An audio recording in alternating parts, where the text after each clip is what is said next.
wah ini orang bandir biar kada berilmu ja asal beradab lebih tinggi derajatnya muhamu. Hati-hatilah kata-kata itu, hati-hati Bian, bahaya. Al ilmu imamul amal, ilmu itu pemimpin amal, wal amalu tabi'uh, dan amal itu mengumpati ilmu, adab itu bagian daripada amal. Jadi apa, kita nuntut ilmu dulu hanya beramal. Kayak apa caranya kita hendak beradab amal gak ada ilmunya. Jadi ilmu tuh derajatnya lebih tinggi daripada adab, dan adab lebih banyak daripada ilmu. Kayak itu seharusnya. Jangan nang di pola perbandingan, jangan. Ada orang 700 orang beribadatnya luar biasa hebatnya.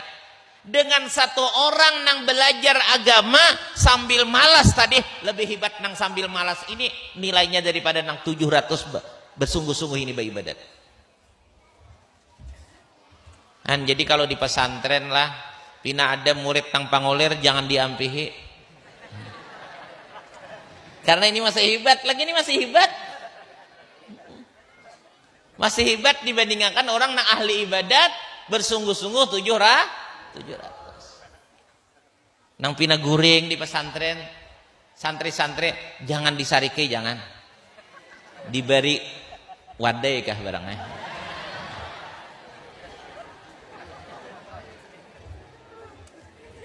Kita bisi pesantren, hebatnya santri-santri ini hebat. Makanya orang jadi santri itu bersyukur. Karena berapa tahulah 70 lebih daripada 70 syaitan menghalang orang yang menuntut ilmu.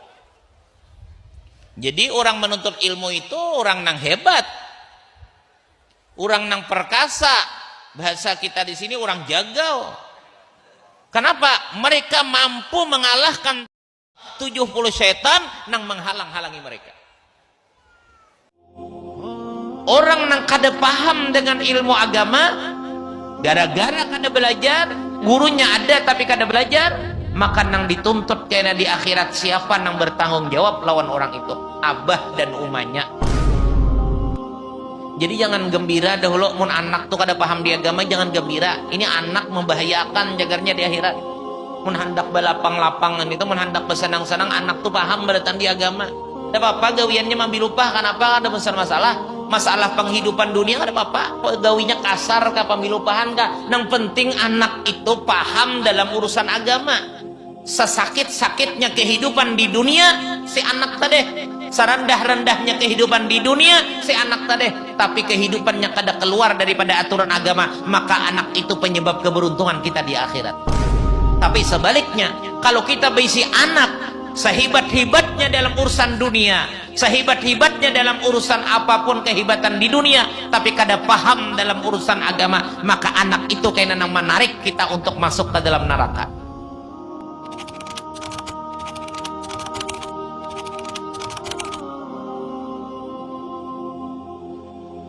Nakal-nakal, semacal-macal, selama orang tuh masih menuntut ilmu, insya Allah orang itu ada kayaknya titik baliknya lawan Tuhan. Ada titik baliknya. Nangalih itu nakal-nakalnya kada hadir, nakal-nakalnya kada mau bada dengar, ulun takutan kalau kau kada singgulikan. Abik, abdun abik, hamba nang tajun dari Allah. Abik tuh artinya tulak kada permisi, tuh abik ngarannya. Nah, jadi oleh karena itu orang maksiat itu disebut abdun abik. Orang bertaubat itu orang raja, orang yang kembali kepada Allah. Jadi sekali lagi, bidayah yang pertama kebaikan adalah bidayah di dalam menuntut ilmu. Senakal-nakal orang, semacal-macal orang, sembahyang umpama balang kambingan, behanu balang hadangan, selama hadir di majelis ilmu, ada kena titik balik orang tuh kena istiqomah sembahyang. Asal hadir, nangal itu kada hadir tadi teh. Nah, gitu. Perkara mengamalkan lawan ilmu, lain lagi kisahnya. Misalnya menuntut ilmu, ilmu kada tak amalkan, jangan memikirkan kada tak amalkan, tuntut ilmu itu lebih dahulu. Karena mengamalkan atau kada itu urusan Allah Ta'ala. Pada bedanya mengaji jangan kada memakai. Seorang pun mengaji kada, makai kada. orang nang mengaji ini, orang nang menuntut ilmu. Nah, rahasianya orang menuntut ilmu ini, sejahat-jahat orang menuntut ilmu, di akhir hayatnya kayaknya berkah ilmu itu mengiring dia kepada husnul khatimah. Orang yang kada mau menuntut ilmu Allah timpakan yarfa'ul barakah min kasbihim. Inya berusaha kada berberkah, artinya usahanya kada kawa menolong untuk taat lawan Allah. Kita kada usah menyambat orang, kita melihat tapi nisbah diri kita kada usah menyambat. Inilah sudah aturan Allah Ta'ala. Banyak aja orang nang kada hakun, padahal mun dilihat ekonomi cukup, alahan pada cukup balabihan, galang sidin tuh mun disisit sampai kakatiak paribasanya. Kakada kawan untuk ilmu. Hendak ulun kita nang umur kepala 4 nih nah, kepala 5 nih nah, kehendaknya napa dingin lawan dunia, panas lawan akhirat. Ya Allah, sinul arba'in orang yang sudah berumur kepala 4, orang berkepala itu beridun an ma'zamid dunia wala bidunya. Orang yang kepala 4 kepala 5 kehendaknya lan berremian tuh dikurangi. Jabah guru sakumpul tajwa ka bahasa Banjar. Nang tatawaan berremian tuh tajwa sudah kepala 5 60 sudah. Tuhuk sudah lagi 6 tuhuk sudah. Tuhuk dah. Nggih, di halte sudah. Di ruang tunggu sudah. Madang pesawat Israel. Bis Israel. Nah pesawat berremian Mas kadingat bulik kah? Sanja orang beharim punya sanja pasti dicari orang anak. Gitu. Jangan anak ayam jagau gini cari. Yang ada kok bulik rabun matanya. Nah, ini data. Ayo sanja. Nang pian duduk di sini nah kita nih. Ini ingat di sanja gak? Mudahan mati husnul khatimah. Mati di dalam menuntut ilmu. Mati syahid insyaallah. Mudahan surga. Berkatnya ilmu tuh. Orang menuntut ilmu itu Allah mengampuni dosanya. Orang menuntut ilmu Allah mengampuni dosanya. Kenapa? Karena banyak nang memintakan ampun. Ada kalau dalam hadis Nabi toh, sampai-sampai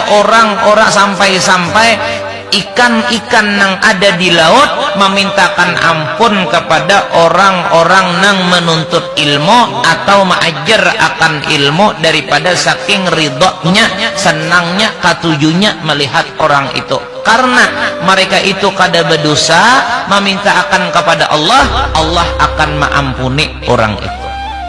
Nah, jadi istimewanya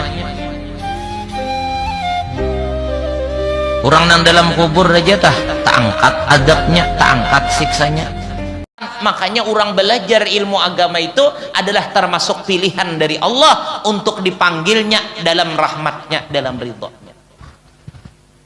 Nah, jadi nang mana bisi anak cucu nang sekolah agama itu didorong, jangan sampai kada diperhatikan, karena pertanggungjawaban kita di akhirat bukan berapa banyak anak bisi harta, namun bisakah inya beribadah dengan cara nang baik.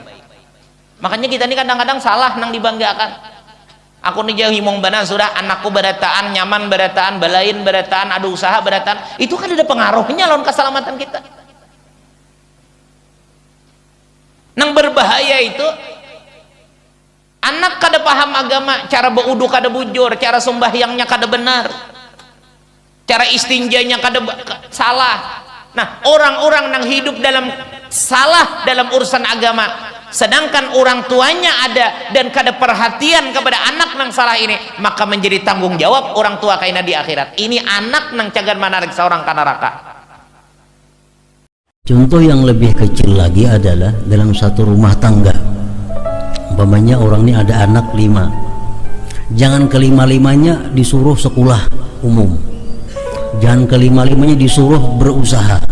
Tapi hendaknya ada ditinggal sebagian yang 5 itu untuk belajar agama, supaya saudara-saudara yang lain nantinya mudah bertanya masalah agama kepada saudara yang tinggal itu. Nah, anak 5 umpamanya berisi, dua nang sekolah umum, dua nang berusaha, nang saya kong barang tinggal menuntut ilmu agama. Nah jadi di rumah tuh ada yang tahu agama, sehingga yang berdagang kayaknya datang bertakun agama kepada yang satu itu, yang sekolah umum bertakun agama kepada yang sekong itu. Jadi jangan kesemuaan anak disekolahkan ke urusan dunia atau dipekerjakan kepada pekerjaan dunia, sehingga di rumah tangga itu kada ada seorang yang tahu tentang agama. Orang yang dibukakan Allah hatinya untuk menuntut ilmu, itu alamat dia husnul khatimah. Alamat husnul khatimah, tandanya orang ini bakal husnul khatimah, tandanya bakal orang ini penghuni surga. Dan Allah Subhanahu wa ta'ala memberikan anugerah utuh, anugerah keterbukaan hati menuntut ilmu ini kada semua orang diberi Allah. Barangkali kita serumah ada 5 orang, mungkin ada 2 orang yang suka menuntut ilmu, yang lainnya kada suka, padahal darahnya sama, keturunannya sama, abahnya sama, tapi Allah memberikan keterbukaan hati menuntut ilmu itu benar-benar kepada orang yang sudah dipilihnya. Apa kelebihan yang diberikan Allah kepada orang yang menuntut ilmu? Rasulullah sallallahu alaihi wasallam bersabda dalam sebuah hadisnya, "Man rada li talabil ilm sallat alaihi al-malaikah wa burika fi ma'isyatih." Barang siapa yang berangkat dari rumahnya menuntut ilmu, sallat alaihi al-malaikah, malaikat selalu memintakan ampun kepada Allah. Jadi mulai kita berangkat dari rumah sampai ke tempat di mana kita menuntut ilmu, tidak henti-hentinya setiap detik malaikat yang sekian banyak jumlahnya yang hanya diketahui oleh Allah memintakan ampun kepada Allah Subhanahu wa ta'ala terhadap dosa-dosa kita.